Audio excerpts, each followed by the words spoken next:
Boy, oh boy. Things are really trending downwards. Sheesh.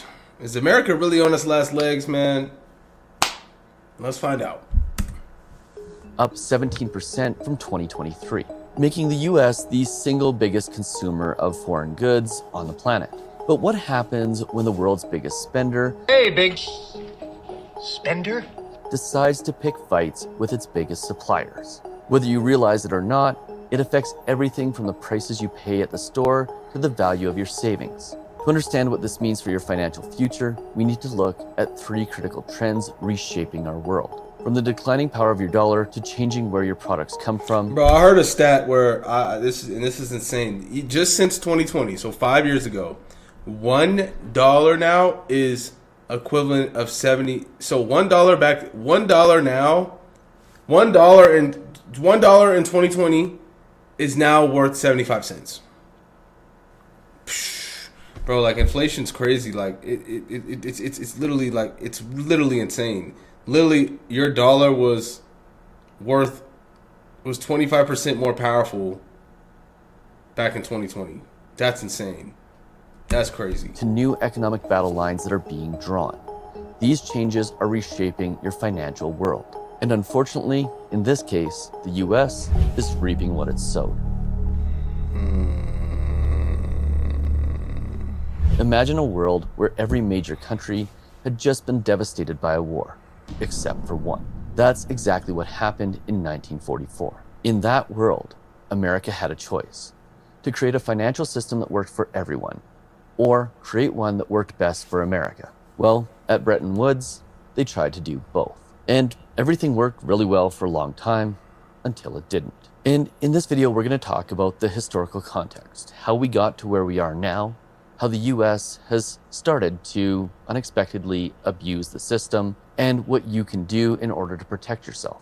And we'll start by looking at the historical context, and specifically how the US is essentially engineering their own demise as the world's primary superpower. So we have to start by looking back to 1944, when every country in the world had essentially been devastated by war, except the one place in the middle of North America that was one of the biggest actors in the war, yet with the exception of Pearl Harbor, was able to refrain from fighting any of the war on its home turf. And that put them in a unique position. Obviously, they had just dropped 2 nuclear bombs, making it undebatable that they were now the world's military power. But they were about to set the stage to become the world's economic superpower as well, creating a system where they would become both the world's banker and the world's biggest customer, which gave them this unique power of being able to be the dealer and the player, which obviously came with a lot of responsibility.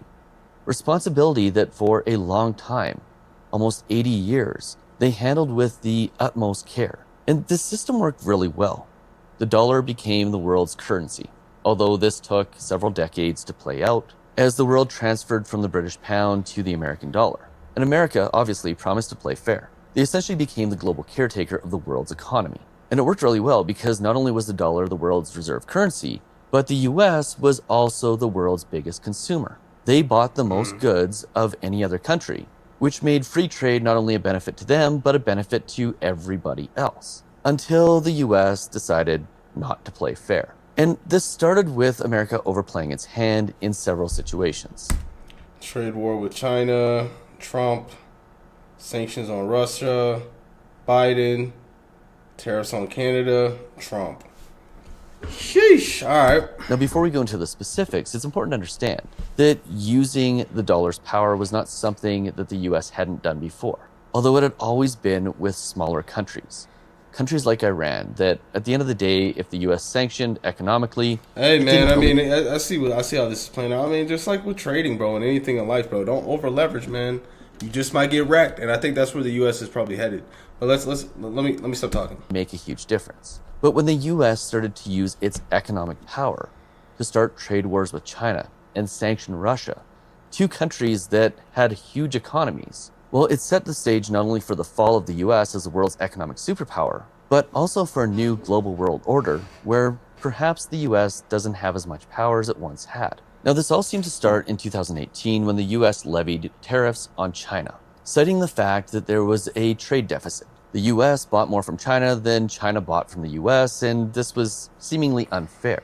But remember what I said about the US being the biggest consumer? Well, it makes sense when the US is the biggest consumer that they're going to spend the most money and there's going to be a trade deficit with pretty much everyone. Because when they are consuming significantly more than they produce, guess what? They have to get it from somewhere, meaning there's going to be a trade deficit. And during that trade war with China, where tariffs were levied, the argument was made that tariffs would lead to onshoring, the return of manufacturing from China to the US. And while this seemed like a good idea in theory, obviously it wasn't. Depending on the source, it's estimated that the trade war with China cost the US somewhere between 142,000 and 300,000 jobs in the first year, which is obviously counterintuitive. If the tariffs were supposed to bring jobs back to the US, why was the US losing so many jobs? And the reality is, it's because fair trade works in the benefit of everyone, especially the US, making goods that it cannot produce at home for lower prices available for lower prices because they're brought in from other countries. It was a win-win situation. Now, some people suggested that the trade war with China was designed to weaken the Chinese economy, out of fears that China was rising too quickly and threatening the US's power. But ironically, what that is ultimately leading to, the unintended consequence, is that the world is reorganizing, which is actually giving China the opportunity to create more power and become an even bigger threat to the US. Then fast forward. And I honestly still have yet to kind of understand, because I'm not really too big into like the macroeconomics of, on a world basis. I'm curious how China has still not yet to manage to become a superpower and to be the world's power. Is it primarily just because of their ties with the United States and really like their, I guess, their agreement of just letting the United States still be the superpower? Because really, that's all I can really believe at this point, is that China's opting out intentionally of being a superpower just out of respect for the United States.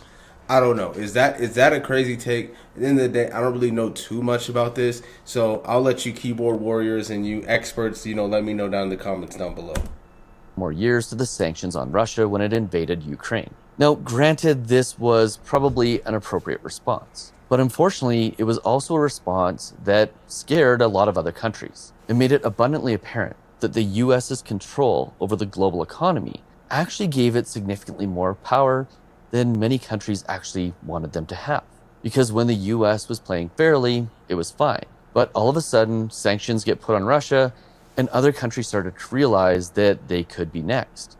Or that if they stepped out of line and didn't do exactly what the US wanted, that they could essentially be penalized with no court, no jury, no trial, making the US the judge, jury, and executioner in pretty much anything that comes to economics. And that ultimately led to a strengthening movement within the BRICS nations.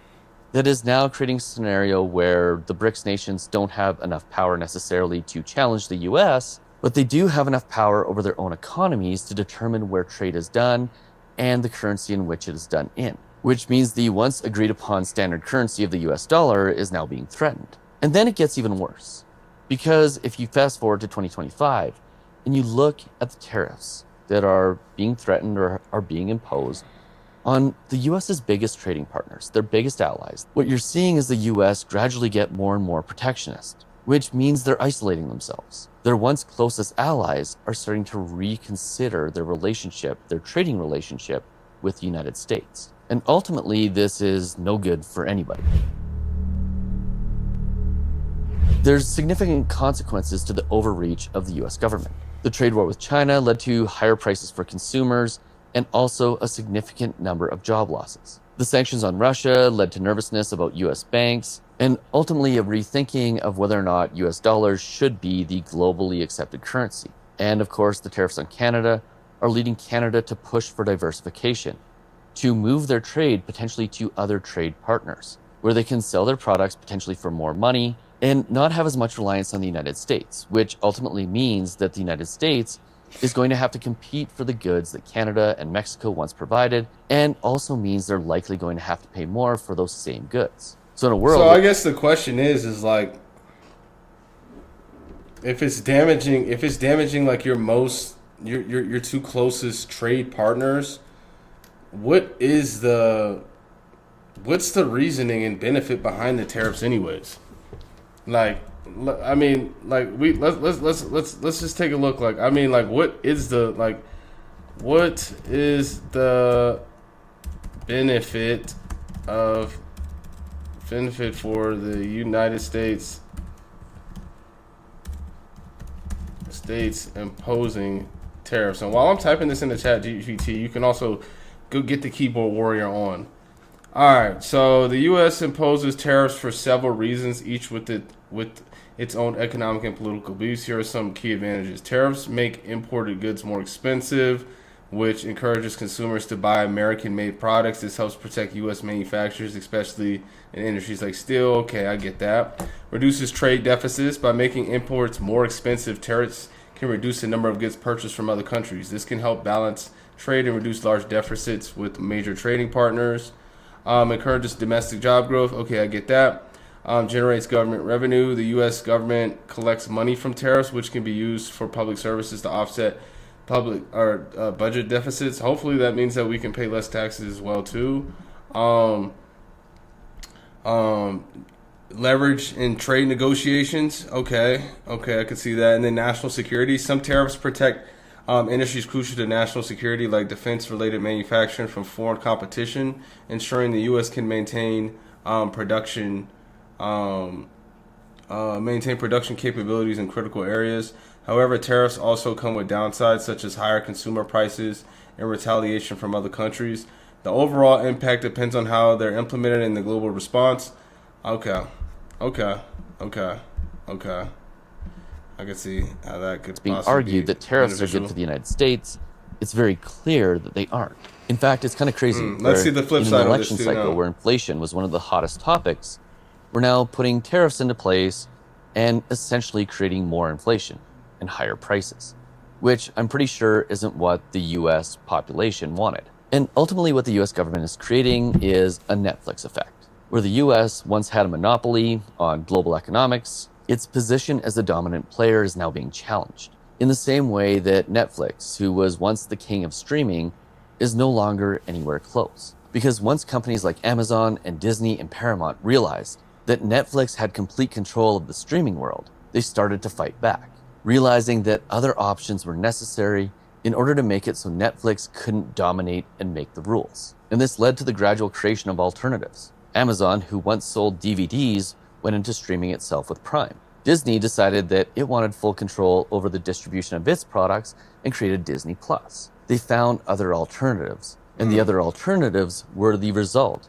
of Netflix having too much control, trying to dictate the rules, and in the same way that the US has, not really playing fair. Now, that doesn't mean that companies left Netflix, but what they did do is they diversified, in the same way that countries like Russia, China, and Canada, as well as Mexico, are diversifying away from the US, taking a situation where the US is trying to exert its control and essentially minimizing its control instead. And as a result, Netflix faced the consequences.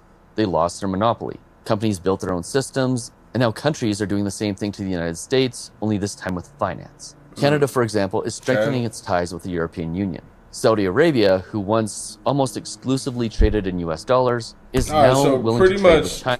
Pretty much, bro. We're losing allies, creating a little bit of enemies, it sounds like. Creating a little bit of animosity. I don't know, guys. Let me know. Do you think tariffs are overall a net? I'm sure most people are going to think it's a net negative. Do you think it's overall a net positive or net negative? And please explain why. That is if, YouTube actually pushes this out to people and we actually get some views on this. But I'm really curious to see what you guys' thoughts on the tariff situation really is. In the Chinese currency, balancing its relationship between the two biggest superpowers. And then you've got countries like India, who are doing their best to maintain relationships with both, joining the BRICS nations while trying to maintain a good relationship with the United States. And this seems to be the way the world is going. Instead of picking and choosing their trade partners, they're going to try to work with everybody. It's actually almost leading to the democratization of trade, where one country no longer has complete control. And it's kind of like watching a slow motion bank run. Countries are starting to trade in alternative currencies, shifting from dependence to resilience, and creating a world where there's no single power that holds all of the cards. And the worst part of this is the US, by shrinking the amount that it consumes from other nations, is actually going to put downward pressure on its economy, making it smaller and subsequently leaving other countries the ability to pick up the pieces and grow bigger, and potentially beat the US at its own game. Okay. Now, all of this stuff at the global scale is interesting, but the question is, how does it impact you? Well, it's going to impact Most you in a important lot of part. ways. Let's see. First of all, there's going to be an impact on prices. The prices of many goods are going to go up. Some goods are likely going to get cheaper, but typically tariffs act as a tax on the country that imposes them. And that means that So, are you pretty much what you're saying is that the U.S. is really just imposing a tax on itself and its people. That's pretty much what he just told me. I mean, unless my ears are deceiving me, that's what I heard. What?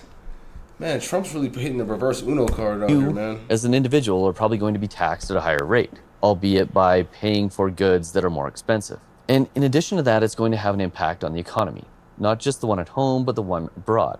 These tariffs will have a negative impact on the countries in which they're imposed upon, but they'll also have a negative impact at home, where things are going to get more expensive, there's going to be less money to go around, and subsequently the economy will, without doubt, shrink.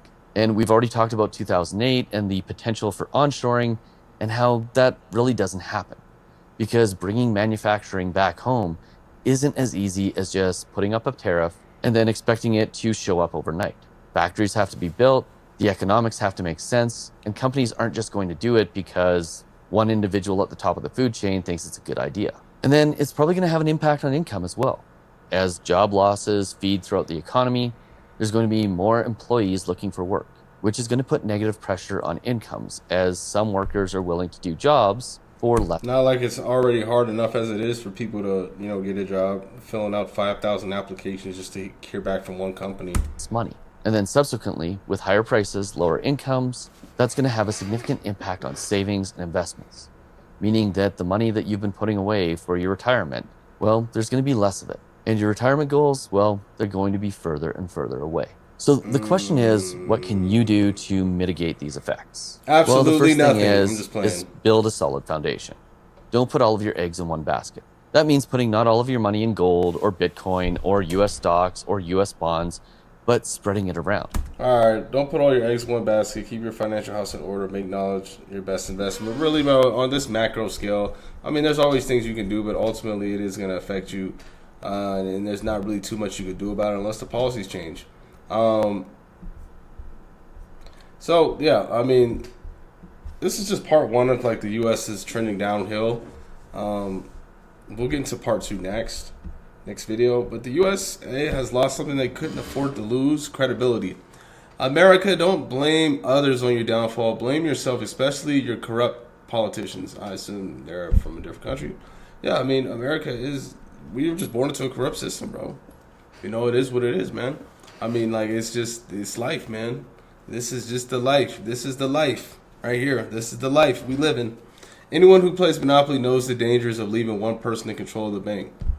The U.S. is in a sharp decline when the UK, France, Germany, Denmark, Australia, and Canada all tell their citizens not to go there. Damn. The greed of American corporations has Americans slowing down and learning we don't need so much stuff. 100%. Russia does not have a huge economy. I live in Netherlands. Okay, that doesn't really matter. This is not to talk down that comment, but it just that's not the type of comments I'm looking for. I'm afraid of burning through my cash, buying every dip. Retirement has never felt more terrifying. Damn, bro. Home ownership is just a dream for most people. Being financially independent and free is just a dream for most people. And even retiring, it seems like it's a dream for most people. I mean, guys, things are not looking too good. Things are not looking too good at all. So I am curious to see what you guys' thoughts are on this whole tariff situation. If it's more of a net negative or a net positive to the United States, and if the U.S. is really on its last legs. I'm curious to see what you guys got to say down below. And if you guys are new here, just my 2 cents on the modern world, my social commentary on all things bullshit going on in the world. And if you like what you're seeing, feel free to join the chat.